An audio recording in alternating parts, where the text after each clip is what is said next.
Voilà, alors peut-être on peut démarrer et puis ensuite je te laisserai Réa te présenter mieux que ce que je vais le faire.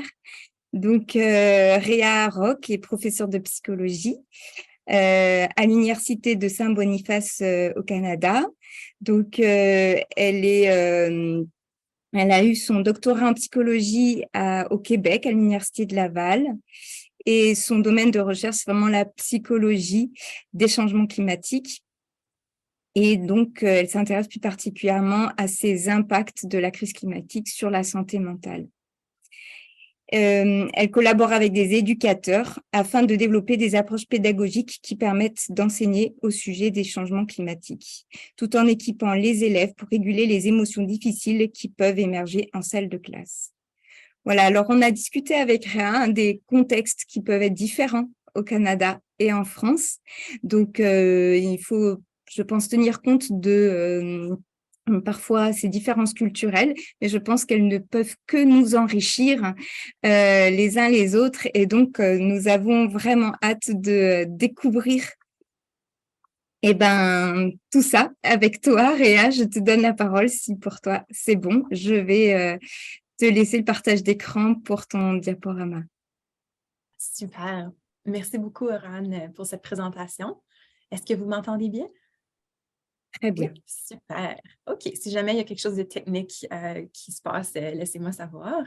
Donc, c'est un honneur d'être ici avec vous ce matin, cet après-midi, ce soir, dépendamment de où on est sur la planète.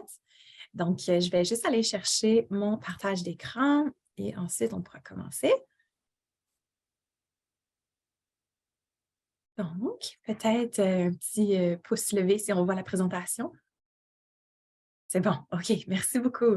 Donc, c'est vraiment un plaisir d'être ici aujourd'hui. Merci beaucoup à vous de prendre le temps de se joindre à nous. Je sais on est beaucoup en ligne.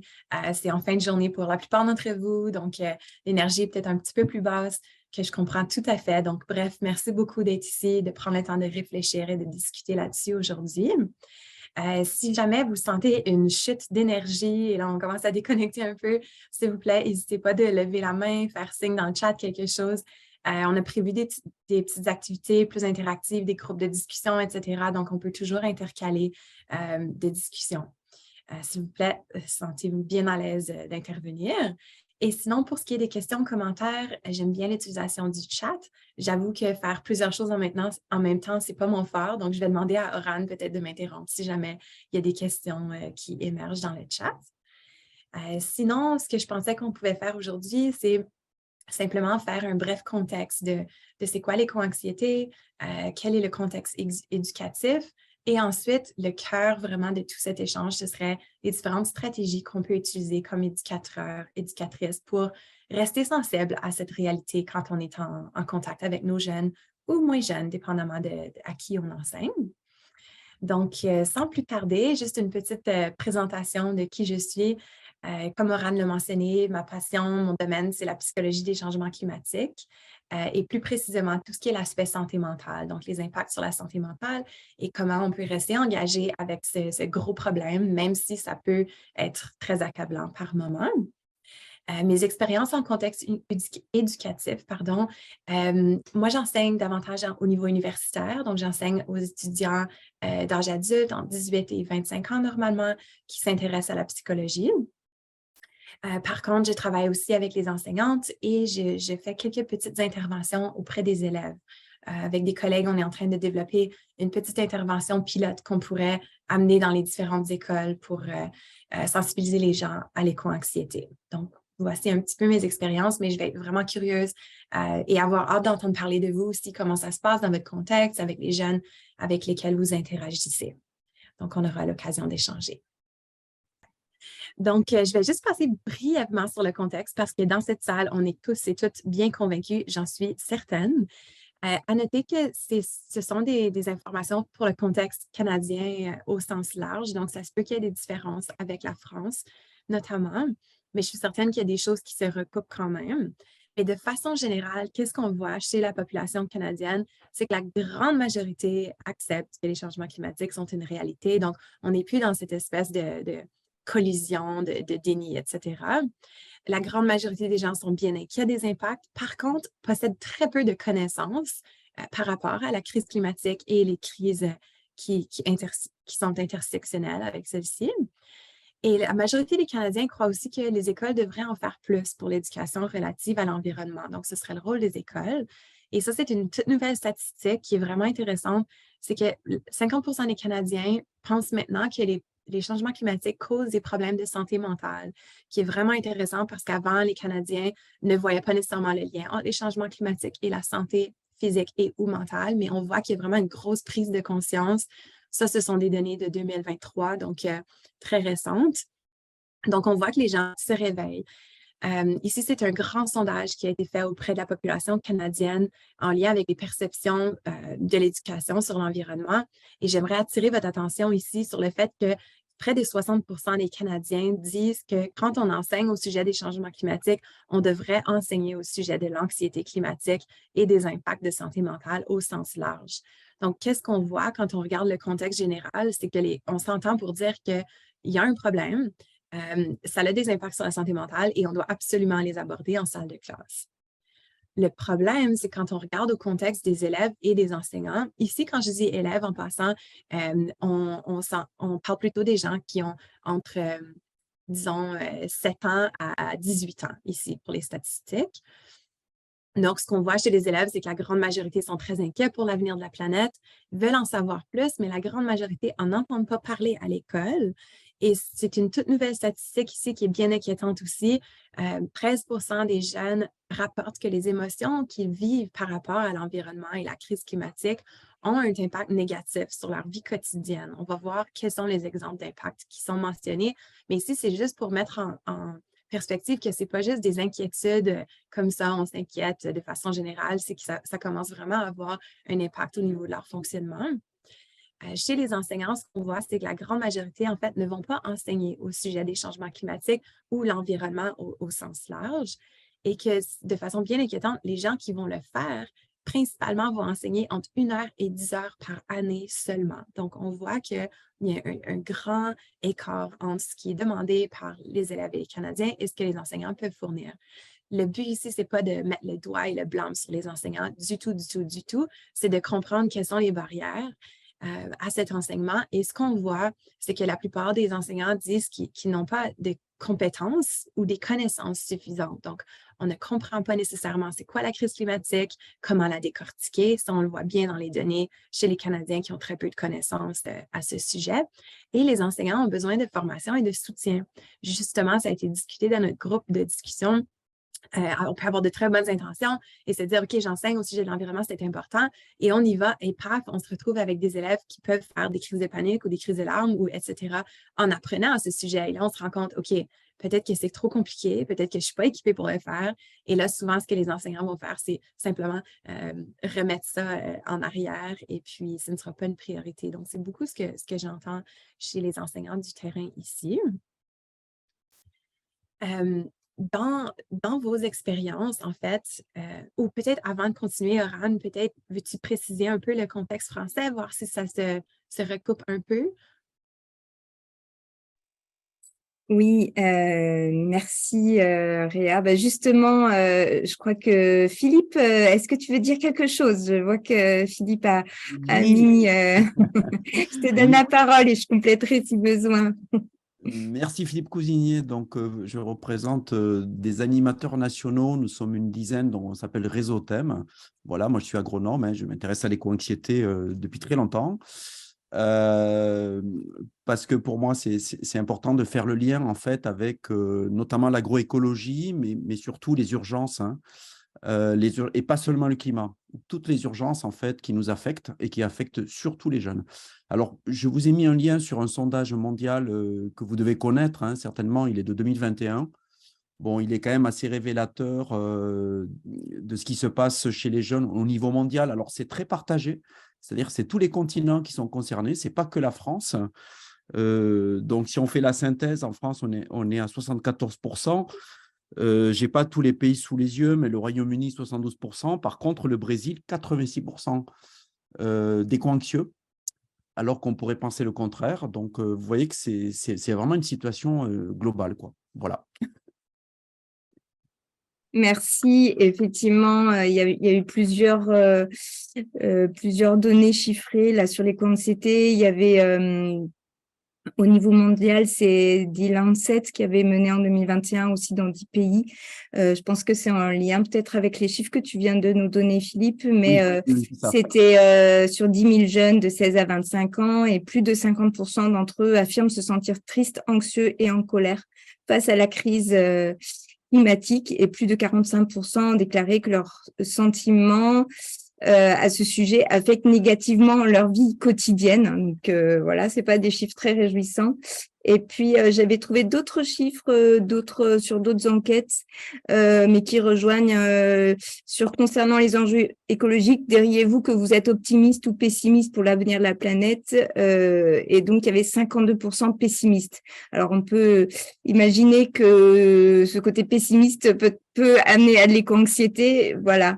Et voilà, donc c'est souvent voilà, avec aussi d'autres chiffres sur la croyance en l'effondrement. Et donc, on approche aussi entre les 40 et parfois 60%. Ça, c'est en fonction aussi des tranches d'âge. Voilà. Donc, merci, Philippe. Oui, excusez-moi, juste un mot sur l'origine de l'éco-anxiété. Alors, à partir de quand c'est apparu dans l'histoire? On cite souvent donc le livre Printemps silencieux de Rachel Carson, donc qui date de 1962. Voilà, c'est ce que je voulais préciser. Donc, si vous avez d'autres références, je suis preneur. Merci beaucoup, Philippe. Merci, Oran. Donc, on voit, en fait, comme vous l'avez mentionné, que le contexte est quand même semblable partout autour de la planète. Juste une petite note, on ne va pas rentrer là-dedans nécessairement aujourd'hui, mais il y en a beaucoup qui s'intéressent au fait de distinguer un peu les émotions selon la culture, dans le sens où, chez l'éco-anxiété, ce qu'on voit, c'est que ce serait peut-être un phénomène qui commence à être très blanc, entre guillemets. Donc, et il y a des dérives de ça. Je peux vous donner quelques références pour des réflexions éventuellement, mais ça peut mener à de la xénophobie, du racisme, etc. Donc, il faut juste vraiment faire attention, puis il faut vraiment aborder ces questions-là. Donc, on peut en discuter davantage par après. Peut-être ce que je proposerais, c'est qu'on va laisser cette deuxième discussion après qu'on a mentionné un peu c'est quoi l'éco-anxiété, parce que là, j'entends chez vous que vous avez hâte de savoir ce que c'est, donc on va y revenir. Mais je vous mettais au défi ici de vous demander comment vous vous sentez quand vous pensez à la crise climatique. En passant, quand j'utilise crise climatique, c'est vraiment un terme. J'utilise ce terme parce que c'est comme ça que j'enseigne. Moi, j'enseigne au sujet de la psychologie de la crise climatique, mais évidemment, ça comprend toutes les crises intersectionnelles qui sont liées aux problèmes environnementaux. Donc, utilisez le langage qui est plus conforme avec le contexte. Mais je vous demanderais le défi de vous demander comment vous vous sentez quand vous pensez à ça et comment vous vous faites pour réguler vos émotions. Donc, juste garder ceci en tête et on va y revenir. Donc, qu'est-ce qu'on veut dire? Et juste un petit instant, là, ça ne bouge pas. Voilà. Donc, qu'est-ce qu'on entend quand on parle d'éco-anxiété? Effectivement, merci Philippe. Donc, le concept a émergé il y a quand même quelques décennies. Par contre, beaucoup d'études démontrent que c'est très récent l'intérêt par rapport à ce terme. Évidemment, il y a plusieurs définitions qui sont proposées. Je vais juste mentionner quelques aspects qui sont importants à distinguer. Évidemment, ce n'est pas tout le monde qui s'entend sur les définitions et tout ça, donc c'est vraiment ensuite libre à vous de décider quelle terminologie colle davantage avec vos expériences et les expériences de vos apprenants. Mais de façon générale, il y a Panu Pikala, qui est un chercheur finlandais, je crois, et qui est vraiment clé dans le domaine. J'ai mis quelques excellentes références à la fin. Mais ce que lui propose, c'est que l'éco-anxiété se référerait à une grande famille d'émotions. Donc, une variété d'émotions et d'états mentaux qui sont difficiles et qui sont significativement liés aux problèmes environnementaux au sens large. Donc, ça peut être lié au manque d'eau potable, par exemple, ça peut être lié à la crise climatique, la disparition des espèces, tout ça, tout ce qui est lié aux problèmes environnementaux. Par contre, il y en a beaucoup qui aiment moins ce terme parce qu'évidemment, quand on entend éco-anxiété, on pense anxiété. Et pour certaines personnes, ça se peut qu'on ne trouve pas que le mot anxiété décrive bien notre expérience. Donc, s'il y en a qui veulent utiliser des termes plus englobants, il y a aussi le terme éco-émotion qui émerge dans la littérature. Moi, j'aime bien ce terme-là parce que je trouve que ça englobe plus les expériences de plusieurs personnes. Par contre, quand on travaille avec les jeunes, ce qu'on remarque, c'est que l'anxiété, en fait, est une des émotions les plus fréquentes. C'est normal parce que quand on est jeune, on a souvent tendance à être orienté vers l'avenir. Et l'anxiété, c'est quoi? C'est ça, c'est des émotions qui sont orientées vers des inquiétudes vers l'avenir. De façon intéressante, on trouve que chez les personnes plus âgées, on va citer des émotions plus comme la tristesse, la dépression, la colère, qui sont peut-être plus ancrées dans le présent ou dans le passé. Donc, juste à garder en tête que vous n'êtes pas obligé de vous coller au terme éco-anxiété si ce n'est pas le terme qui résonne avec vos apprenants. Ce qui est important, c'est de trouver la terminologie pour décrire ce qu'on vit, pour ensuite pouvoir y faire face et y travailler. Donc, Panou Picala, encore une fois, propose une belle classification des différentes émotions qui sont discutées dans la littérature et dans les recherches liées à l'éco-émotion. En passant, à partir de maintenant, je vais utiliser le terme éco-anxiété, mais quand j'utilise ce terme, je veux vraiment dire toutes les émotions possibles qui sont liées aux problèmes environnementaux.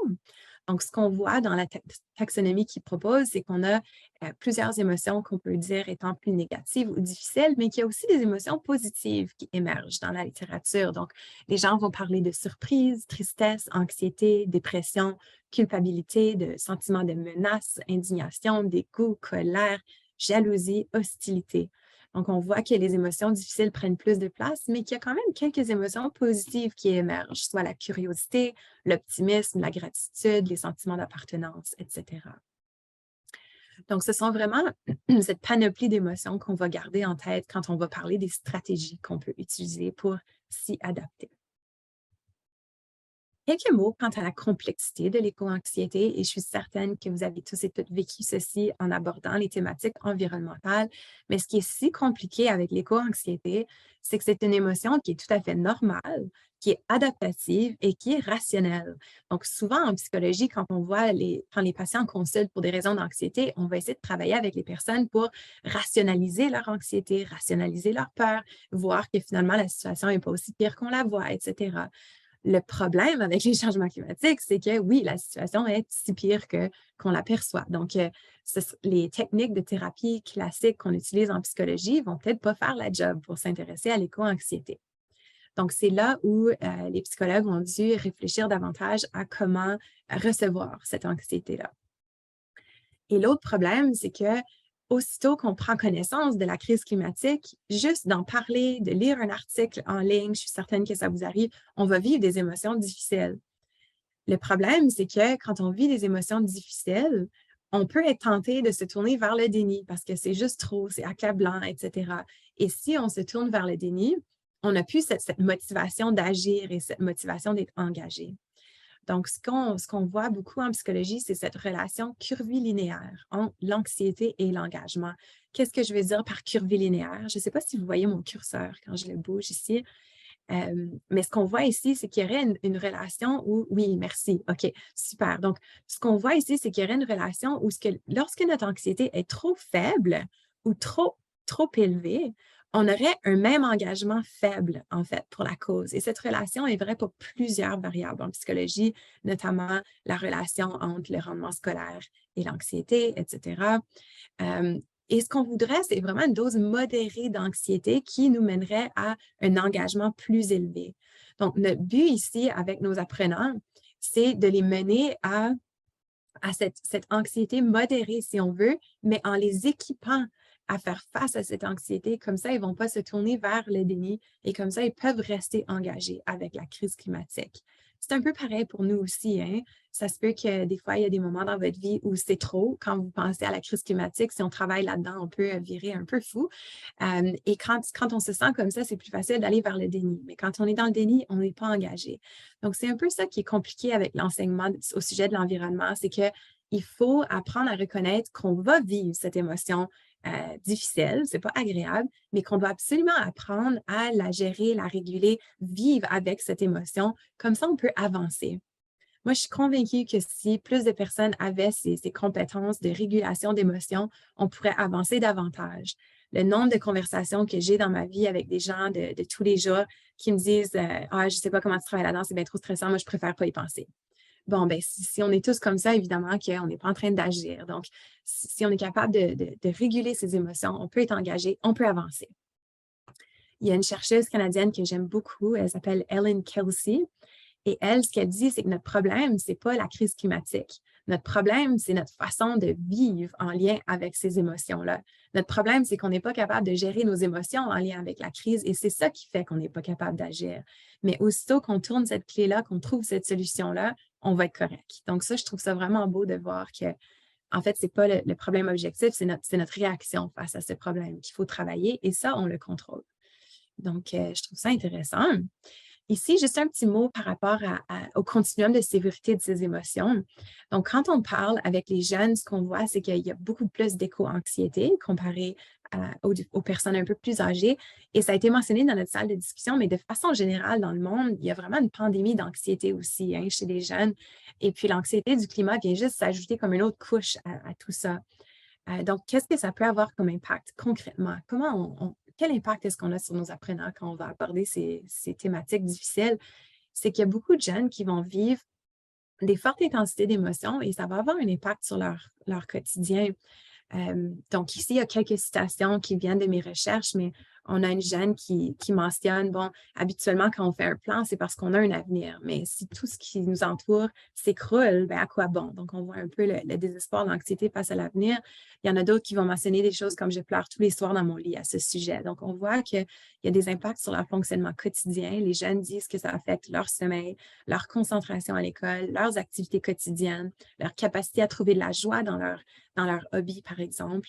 Ça impacte aussi leurs relations interpersonnelles, donc ça peut mener à de l'isolement. Il y a beaucoup de jeunes qui ne se sentent pas compris par rapport à leurs inquiétudes avec l'environnement, soit par leurs parents, leurs amis, etc. Et ça va aussi impacter la santé physique. Donc, on va avoir une somatisation de cette anxiété, donc des maux de tête, des maux de ventre. Pour certains jeunes, ça peut aussi mener à des crises de panique et un besoin de consulter. Donc, ça, c'est un message que je veux juste que ce soit vraiment clair. Je pense que tout le monde ici peut faire sa part pour aider les jeunes et les équiper à s'adapter à ces émotions. Par contre, c'est vraiment important de reconnaître que parfois, on est rendu à un point avec un jeune où il faut absolument recommander de consulter. Et quand on consulte, malheureusement, ce ne sont pas tous les intervenants en santé mentale qui sont sensibles à cette question environnementale. Et donc, c'est important d'aller trouver un intervenant qui est sensible à cette question, qui comprend l'envergure de la crise climatique, qui sait adapter ses techniques de thérapie. Donc, c'est vraiment un message important que je voulais mentionner. Donc, oui, on peut tous et toutes être sensibles à l'éco-anxiété quand on enseigne, mais il faut reconnaître que des fois, il y a des gens qui ont des besoins plus professionnels où il faut aller chercher un professionnel en santé mentale.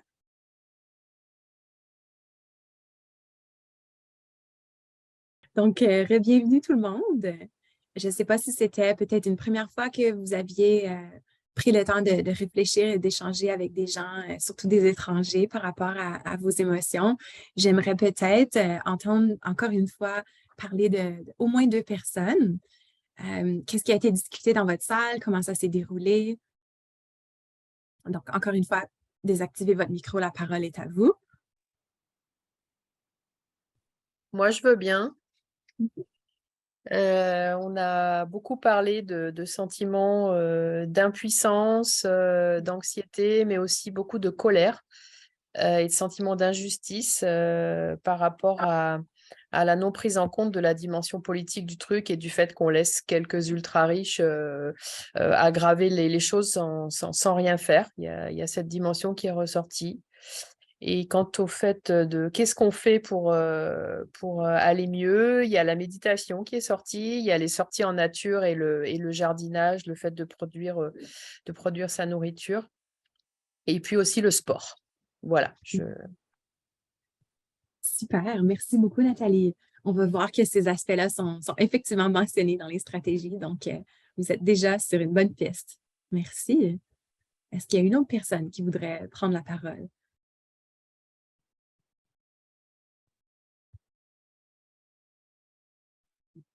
Alors, je m'excuse, je le fais. Je ne sais pas si je suis bien placé parce qu'être un animateur. Bref, dans le groupe, moi, je suis porte-parole du groupe. C'est la tristesse qui est ressortie en dominante. Également l'impuissance. Alors, l'accablement qui a été mis en place. Bon, pour ma part, j'ai mis la colère, mais aussi un sentiment difficile à exprimer qui est plus fort que la tristesse, un sentiment de désolation. c'est-à-dire très profond, quoi. Mais voilà, difficile de mettre des mots. Alors moi, je dis sur la nostalgie, hein, qui me paraît un mot voilà, intéressant, mais c'est parfois compliqué de mettre des mots précis sur les émotions. Merci. Merci, Philippe. Et si je peux vous demander aussi, est-ce que vous aviez mentionné des stratégies que vous aviez pour y Ah oui, faire face? alors sur les stratégies, bien sûr, il y a l'action, il y a les petits gestes. On a beaucoup insisté sur des petits trucs, style cuisiner soi-même, jardiner soi-même, faire des petits achats responsables, le transport responsable. Voilà. Et moi, je rajouterais l'immersion dans la nature. C'est vraiment quelque chose de fantastique. Dans une belle forêt canadienne, ce serait super. Merci, Philippe. On aurait peut-être un peu froid aujourd'hui, mais oui, je vous confirme que c'est magnifique, c'est magique, en raquette dans la forêt. Voilà. Donc, oui. Donc, merci beaucoup, Philippe, pour le partage et à tout le monde d'avoir été brave de faire cet échange. En fait, ce que vous venez de faire, c'est une des premières stratégies qu'on conseille d'utiliser comme enseignante ou instructeur. Et je vais juste dire un mot qui est un peu dommage pour nous comme personnes en situation d'enseignement, tout ça, c'est que la première chose à faire, c'est de modeler ces stratégies-là. Donc, toutes les stratégies qu'on va voir ensemble, pensez à comment vous les appliquez peut-être déjà dans votre vie ou comment vous pourriez les appliquer davantage pour vraiment être ce modèle. Je sais que de mon expérience, quand j'enseigne en psychologie, donc nos étudiants sont davantage habitués à entendre des questions en salle de classe comme comment vous sentez-vous au sujet de, c'est pas anormal. Par contre, quand j'ai fait cet exercice avec mes jeunes, même ceux en psychologie, sont un peu pris par surprise, incertains de comment ils se sentent par rapport à la crise climatique, tout ça. Donc, c'est vraiment un travail qu'ils doivent faire et ça leur demande beaucoup de courage. Donc, c'est quelque chose qu'on peut modeler en partageant nous-mêmes nos émotions. Tout ça, évidemment, pour le faire, il faut l'avoir pratiqué avec des gens de confiance aussi. Mais donc, sans plus tarder, je vais juste aller chercher ma présentation à nouveau pour qu'on voit les stratégies. Donc, toutes les stratégies qui ont été mentionnées se retrouvent dans les stratégies recommandées pour l'éco-anxiété. Juste m'assurer que vous voyez encore la présentation. Merci. Yeah. Donc, les stratégies que je vais vous présenter ici, je vais vous donner un peu de contexte d'où elles viennent. Elles sont basées sur les écrits de Maria Orala, qui est une psychologue suédoise qui travaille beaucoup avec les jeunes qui font de l'éco-anxiété. Donc, c'est une autre bonne référence à aller investiguer. Ce qu'elle a proposé, Maria, c'est qu'elle s'est inspirée d'un cadre théorique qui a été développé en psychologie de la santé pour aider les gens à s'adapter à une menace qui est long terme, donc les maladies chroniques, par exemple. La raison qu'on va utiliser ce même cadre en psychologie des changements climatiques, c'est que la crise climatique, c'est un peu ça, c'est l'idée d'une menace qui est, accablante, ça a été mentionné. Donc, on ne peut pas la résoudre toute seule du jour au lendemain. Et elle est là pour le long terme. Donc, il faut absolument des stratégies qui vont être durables au long terme et vont nous permettre de rester engagés dans la crise. Je pense qu'on voit trop souvent ça chez les jeunes et peut-être même nous-mêmes. Quand on prend conscience de ce problème-là, la grosse panique, on met toutes nos énergies là-dedans, on se brûle, c'est terminé. Donc, c'est vraiment l'idée ici, c'est d'aller trouver une façon de s'asseoir, de vivre avec ces émotions difficiles, d'apprendre à les accepter, et de ne pas les laisser nous figer en place, nous immobiliser, mais d'être capable d'avancer avec. Et pour ce faire, c'est vraiment important d'aller chercher des stratégies dans les 3 catégories de stratégies qu'on va mentionner ici. Et nécessairement, c'est très important de modeler ces stratégies. J'ai mis un lien ici en bas, l'anse climatique, agir sur les émotions. Je travaillais avec ce groupe de personnes avant. C'est un magnifique site où il y a des informations au sujet des changements climatiques, ils font des vidéos, des articles, etc. Et j'ai écrit un article là-dessus sur la santé mentale. Donc, j'ai repris un peu la figure ici que vous voyez et c'est un peu ce qu'on va voir ensemble. Par contre, ce que je présente aujourd'hui, ce sont les stratégies qu'on adapte en contexte d'enseignement. Donc, comment on a fait pour ceci? J'ai collaboré avec 2 de mes collègues qui sont en éducation, dont une qui a une approche d'éducation relative à l'environnement et l'autre qui a une approche pédagogique de Universal Design. Donc, on s'est mis ensemble et j'ai apporté les stratégies qui venaient de la psychologie clinique pour faire face à l'éco-anxiété et on les a adaptées pour le milieu d'enseignement.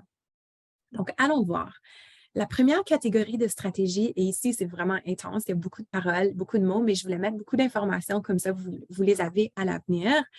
La première catégorie de stratégie, ce sont les stratégies qui vont s'axer sur les émotions. Donc, qu'est-ce qu'on veut faire ici? C'est qu'on veut explorer, nommer, valider, accepter les émotions. Toute cette idée d'enseigner aux jeunes que des émotions, c'est ça. Ce sont des vagues qui viennent. Il y a un début, un milieu, une fin. L'émotion va passer. C'est comme ça que ça fonctionne. Mais de faire ce travail, donc c'est vraiment sur les émotions comme telles. Concrètement, qu'est-ce qu'on veut dire par là? La première étape qu'on peut faire avec nos jeunes et nous-mêmes, c'est justement cette idée de se donner le temps et un espace pour explorer, nommer, valider, normaliser toutes les émotions liées à l'environnement. Comment on peut s'y prendre? Les jeunes peuvent avoir un journal de réflexion individuel dans lequel ils vont écrire des entrées. On peut leur faire visionner une vidéo comme amorce et ensuite elles peuvent réfléchir à comment elles se sentent. C'est toujours une bonne idée de développer une espèce de soutien social et de discussion de groupe, un esprit collectif. Ça a été mentionné qu'on ne s'en sortira pas de cette crise tant qu'on n'a pas ce sentiment de communauté, de groupe, de collectivité. Et quand on se sent seul, c'est très difficile d'agir. C'est vraiment important aussi de féliciter les jeunes pour leur courage de s'exposer à ces sujets difficiles, à leurs émotions difficiles. Donc, toute cette idée aussi de porter attention à leurs sensations du corps. Donc, est-ce qu'ils ont des papillons dans l'estomac quand tu enseignes au sujet de, je ne sais pas, la biodiversité, ça se peut. Donc, qu'est-ce que ça veut dire ces papillons dans l'estomac, etc. Donc, vraiment des guides pour ça. Deuxième stratégie, une fois qu'on connaît nos émotions, tout ça, on peut reconnaître les moments qui nous montrent, OK, là, peut-être que je me sens un peu plus anxieuse si on sent les larmes monter, si on sent le cœur battre plus vite. Là, c'est temps d'intégrer des stratégies de gestion d'émotions. Ça, c'est des stratégies que moi, j'aime intégrer dans tous mes cours parce que, comme on a mentionné, l'anxiété est tellement élevée chez les jeunes, mais c'est cette idée d'intégrer la pleine conscience et la méditation dans l'enseignement. Et ça, on n'a pas besoin d'être un professionnel en psychologie pour le faire. Il y a beaucoup, beaucoup de bonnes ressources en ligne, de guides, d'exercices de respiration, relaxation musculaire qu'on peut faire chez les enseignants. Moi, l'activité que j'adore faire davantage, puis j'aurais aimé le faire aujourd'hui, mais je pense que ça va peut-être être un peu compliqué en termes de temps, mais c'est la marche de pleine conscience à l'extérieur. Donc, d'amener les jeunes dehors et leur dire, OK, les premiers 5 minutes, vous portez seulement attention aux sensations de vos pieds quand vous marchez sur le sol. Il y en a qui vont dire que c'est la marche des zombies parce que quand vous ralentissez pour marcher, on a l'air un peu comme des zombies, mais c'est toute cette idée de pleine conscience, de reconnaître quand on va divaguer, quand on pense à autre chose, de savoir revenir au moment présent, de vraiment ralentir ces émotions-là. La troisième catégorie liée aux émotions, c'est d'intégrer les pratiques d'écothérapie dans l'enseignement. Ça a été mentionné aussi.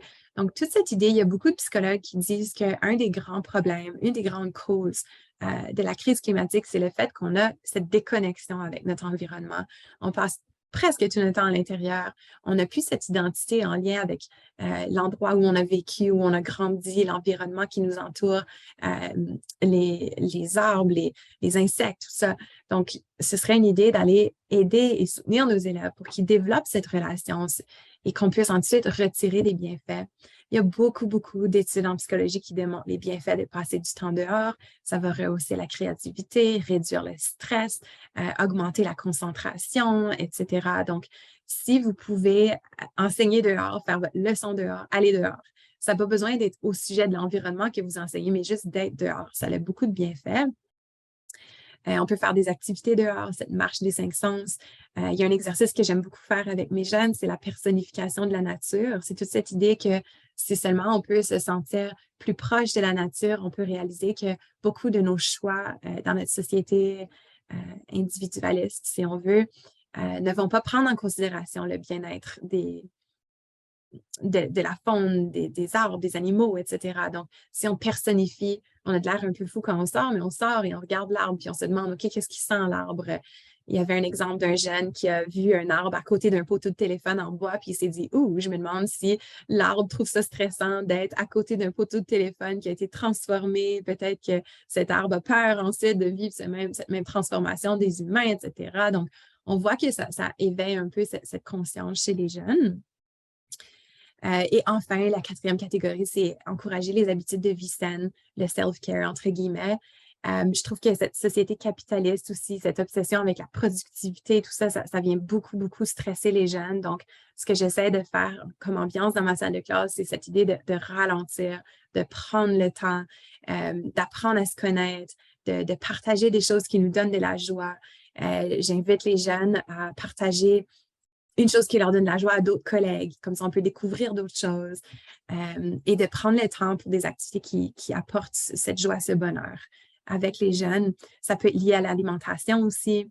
Il y a des jeunes qui ont préparé des petits goûters qu'ils ont amenés en salle de classe, des goûters faits à partir d'ingrédients locaux, par exemple. Et on a pris le temps de prendre du thé en classe et de manger notre goûter. Donc, juste de casser un peu ce rythme complètement ridicule du capitalisme qui impacte malheureusement nos jeunes. Donc, ce serait, en bref, vraiment les stratégies qui sont liées aux émotions. Donc, ces stratégies, ça vise à nommer, identifier, réguler les émotions. Comme ça, on est dans un bon espace pour ensuite apprendre au sujet des problèmes environnementaux, quel que soit le morceau que nous, on enseigne. La deuxième catégorie de stratégies, comme je dis, c'est vraiment important d'utiliser les 3 catégories. Ce sont les stratégies axées sur l'action. On le sait très bien en psychologie, quand on fait face à un stresseur, agir, ça nous donne une perception de contrôle, ça augmente notre sentiment d'efficacité et ça réduit notre anxiété.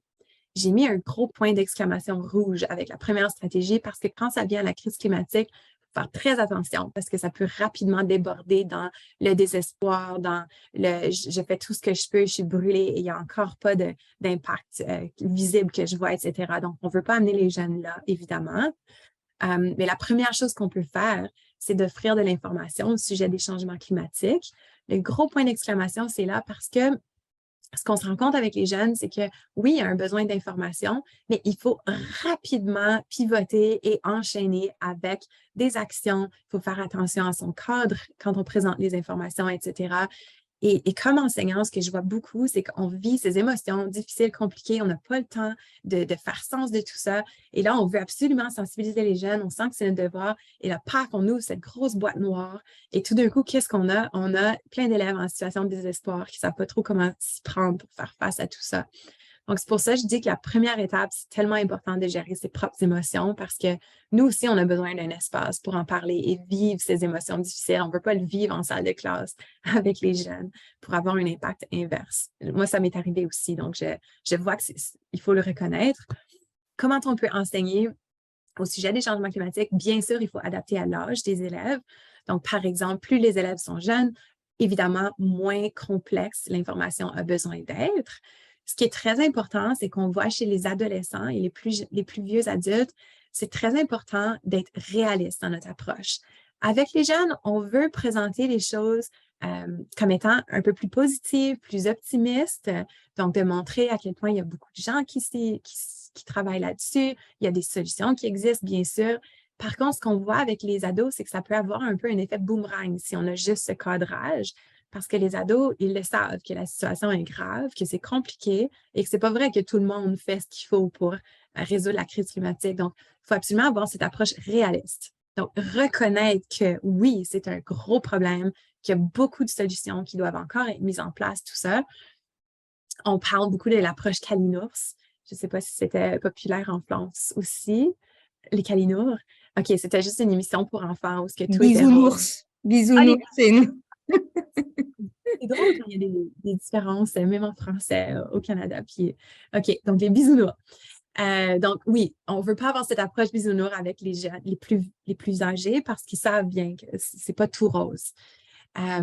Donc, quand on enseigne comme ça, sinon, il faut faire très attention à notre cadrage aussi. On parle beaucoup en anglais du doom and gloom narrative, donc cette idée de présenter les choses de façon un peu apocalyptique, déprimante, dramatique. Ce n'est pas une bonne façon d'aller engager les gens. Donc, c'est vraiment cette idée d'utiliser un cadre axé sur les solutions. Oui, présenter le problème, mais ensuite montrer à quel point il y a tellement de personnes qui travaillent là-dessus, voici les solutions qui existent, etc.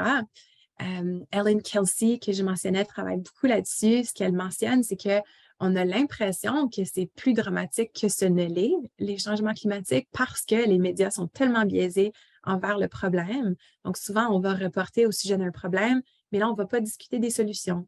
Donc, il y a plein de magnifiques sites de journalisme axés sur les solutions. Donc, on peut commencer là, par exemple, quand on enseigne.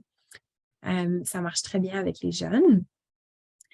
Et on va voir à la troisième catégorie comment enseigner avec ce cadre positif. Donc, grosse mise en garde. Souvent, on a l'impression qu'il faut tellement informer les gens, il faut passer 18 heures sur l'information au sujet de la crise climatique. Non, en fait, ce que les recherches démontrent, c'est qu'il y a peut-être un petit 25 de notre temps où on va donner de l'information aux jeunes et ensuite, paf, on passe aux actions, aux solutions, à ce qu'on peut faire.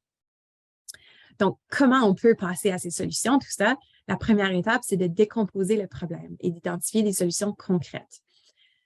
En psychologie, on le sait très bien que quand on se donne un objectif très large, par exemple, terminer mon bac, terminer ma thèse, c'est pas assez précis pour qu'on s'assoie à notre bureau et qu'on termine notre bac. Tu sais, c'est pas précis.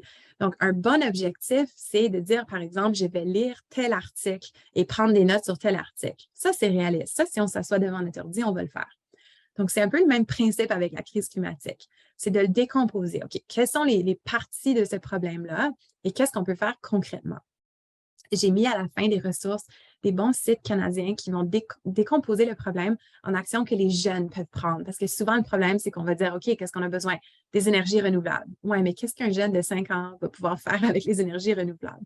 Donc, on veut vraiment augmenter le sentiment d'efficacité des jeunes. Donc, qu'est-ce qu'un jeune peut faire ici, demain, concrètement pour remédier à ce problème? On peut inviter les jeunes à faire des recherches sur les solutions réalisables et concrètes. Ça va augmenter leur sentiment d'efficacité et on peut partager ces solutions-là. Moi, ce que j'aime faire, c'est d'avoir une présentation hebdomadaire d'une personne dans la classe qui a trouvé une solution. Il y a une étudiante qui s'intéressait beaucoup au fast fashion, par exemple, et elle a trouvé une solution intéressante en Suède. Il y a des bibliothèques de vêtements, par exemple, pour les femmes enceintes ou les personnes enceintes. Comme ça, tu n'as pas besoin d'acheter des vêtements, tout ça. Donc, on a présenté ça, puis c'était vraiment génial. Puis, qu'est-ce que ça fait? C'est que ça l'a mené à un échange de vêtements sur le campus par après. Donc, on voit que c'est vraiment important de concrétiser ces petites solutions. Une fois qu'on a décomposé le problème, qu'on a identifié des solutions concrètes, là, on peut encourager à la fois les actions individuelles, mais aussi les actions collectives, parce que trop souvent, les jeunes vont se rendre compte que c'est vrai que les actions individuelles ont une certaine limite. Il y a des impacts incroyables des actions individuelles. Je ne dis pas que ce n'est pas important, c'est tout à fait important. C'est juste qu'éventuellement, les jeunes vont se rendre compte que ça prend un peu plus. Et donc là, pour leur donner espoir, pour les garder engagés, il faut leur montrer le pouvoir des actions collectives. Je crois que la culture française est un peu plus avancée dans ce qui est de mobilisation collective, tout ça, chez les Québécois aussi. Moi, je vis à Winnipeg, au Manitoba, qui est une province majoritairement anglophone, et je trouve que la plupart des jeunes qui sont dans mes classes n'ont jamais participé à une manifestation ou une marche de solidarité quelconque. Donc, c'est très nouveau pour les jeunes. Donc, ce que j'essaie de faire, c'est de prendre du temps de classe pour aller participer à ces activités-là. Au début de l'année, c'est moi qui vais initier ces activités-là, puis à la fin de l'année, je veux que ça vienne des étudiants. Donc, c'est vraiment cette idée de briser la glace un peu et ensuite de les faire réfléchir comment ils se sentaient en faisant des actions individuelles et collectives. Un des projets que j'ai toujours pour les jeunes, c'est de cibler une action spécifique qu'ils veulent changer et là, on va vivre ensemble ce changement. Donc, il y a ce défi personnel et le défi en tant que salle de classe. Très important de garder les actions locales et visibles parce que si on a ce feedback direct de l'impact de nos actions, c'est toujours plus encourageant.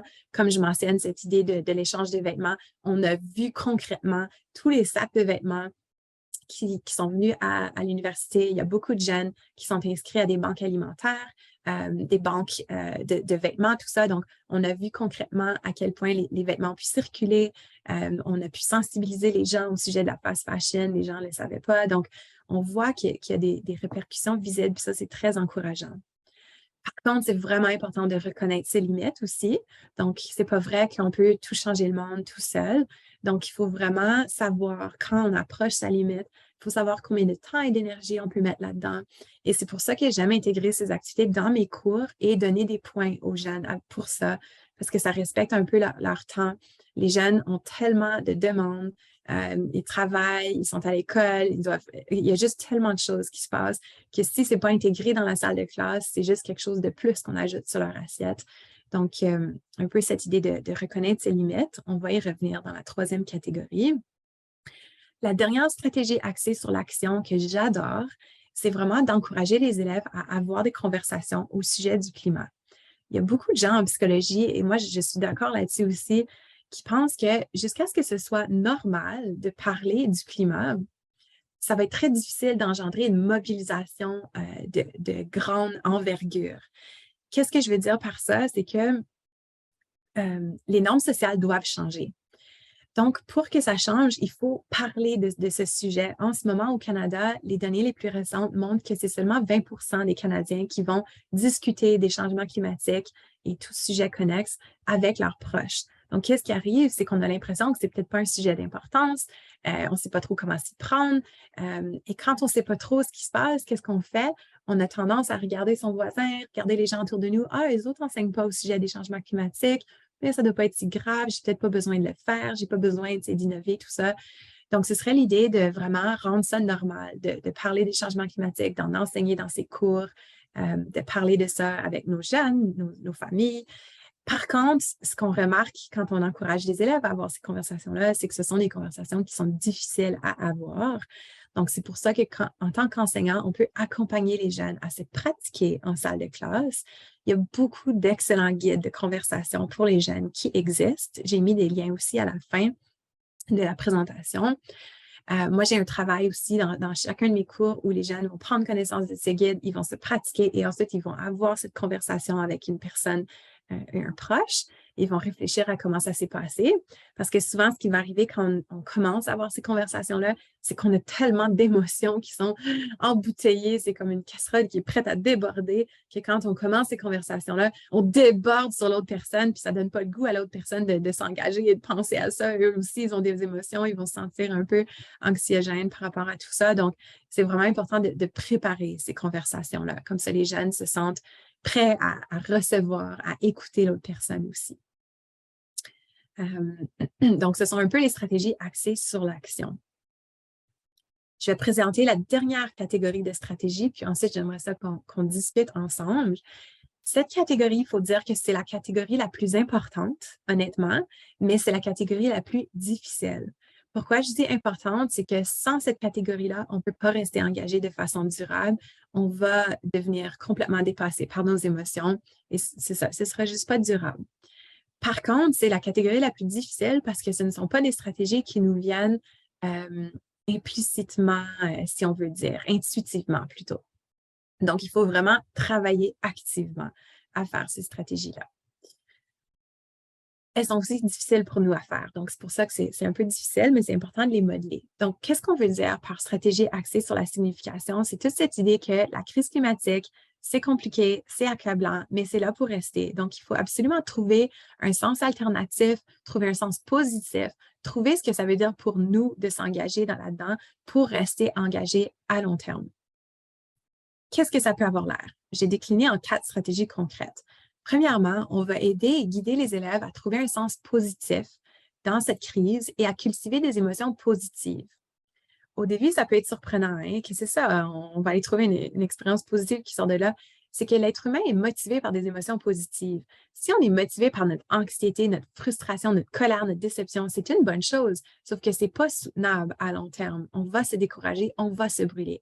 On doit absolument être motivé pour la cause avec des émotions positives. Hein? Donc, aller identifier, moi, ce que j'aime beaucoup me rappeler, c'est que crise climatique ou non, il y a tellement de problèmes dans ce monde que pour moi, crise climatique ou non, j'aimerais qu'on puisse bâtir un monde meilleur. Donc, pour moi, c'est un peu le sens positif qui ressort de tout ça.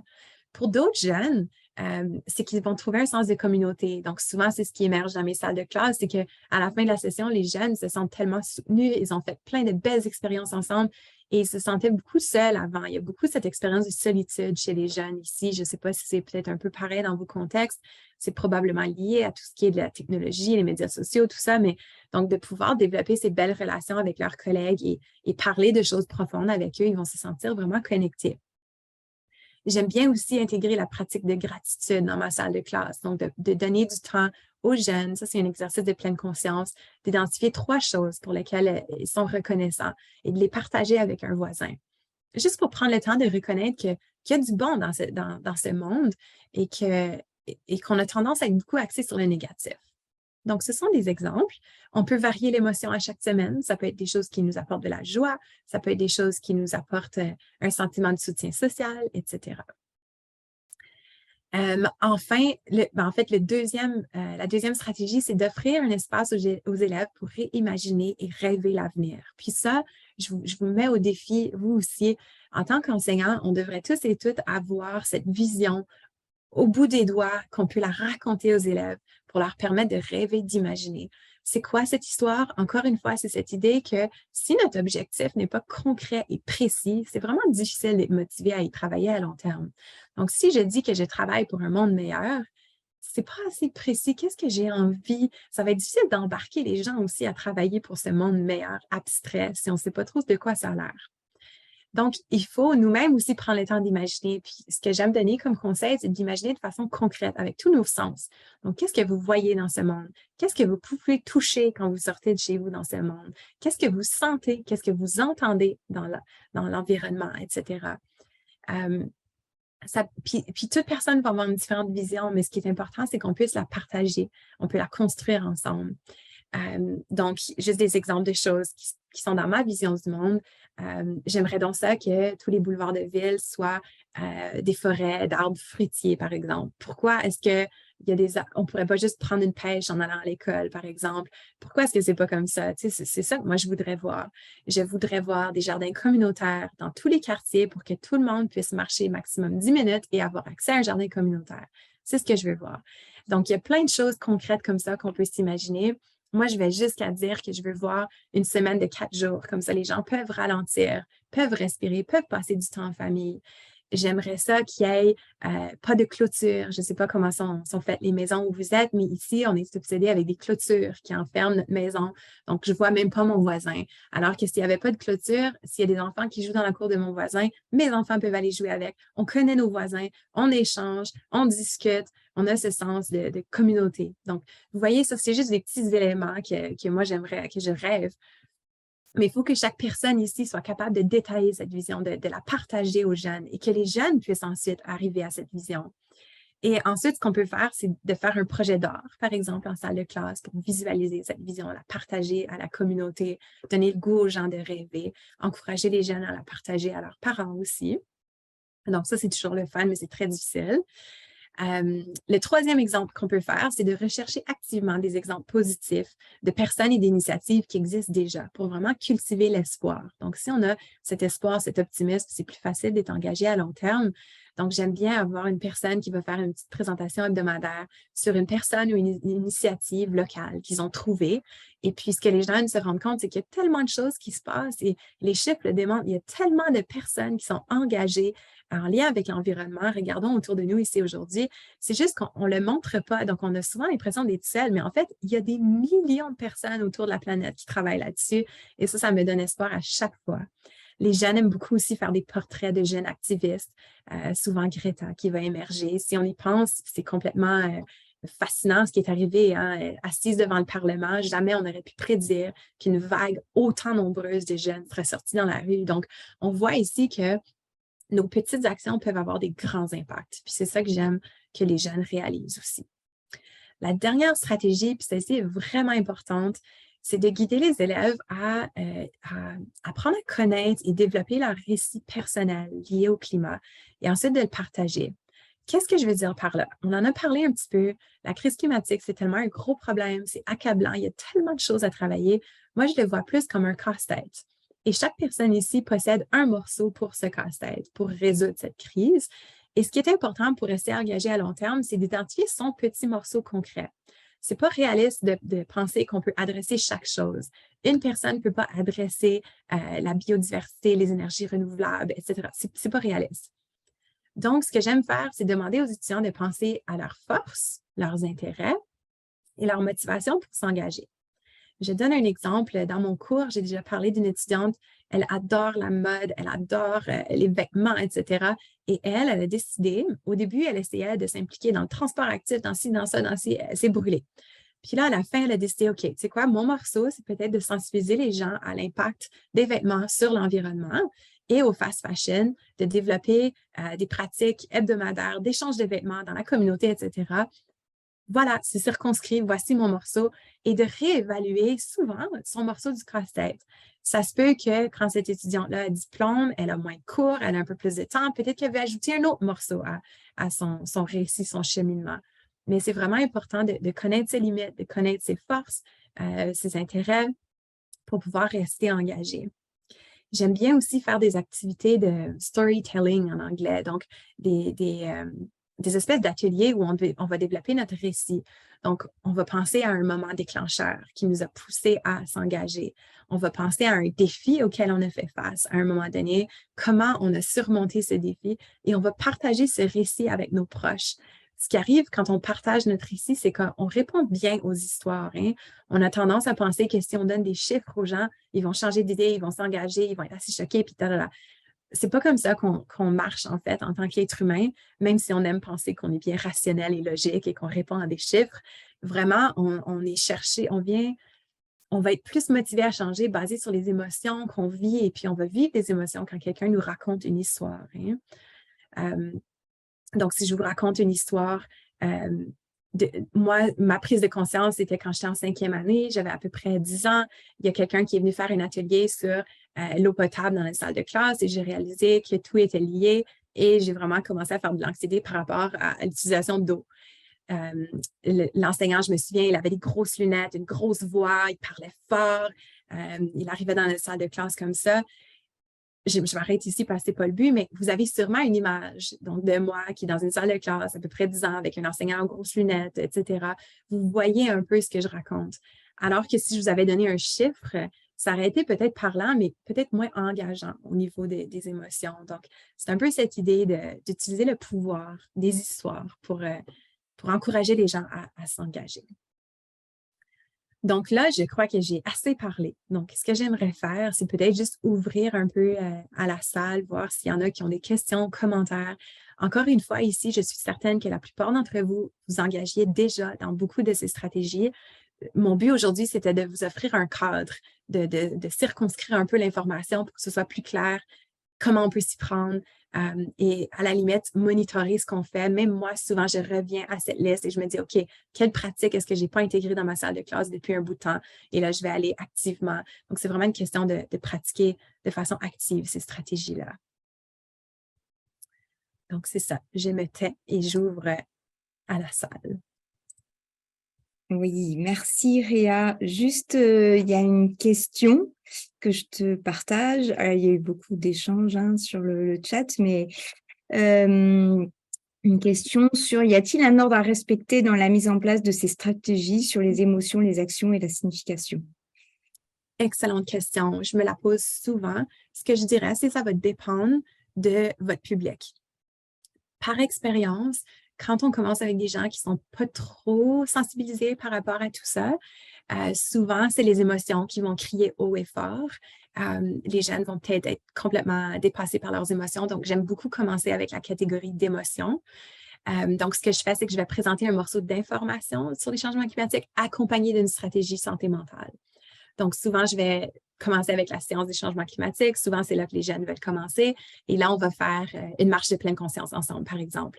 Et je vais les guider en leur disant, OK, quand on parlait de ce sujet, vous avez probablement vécu des émotions difficiles. Quelles étaient ces émotions, etc. Donc, ça va dépendre du public.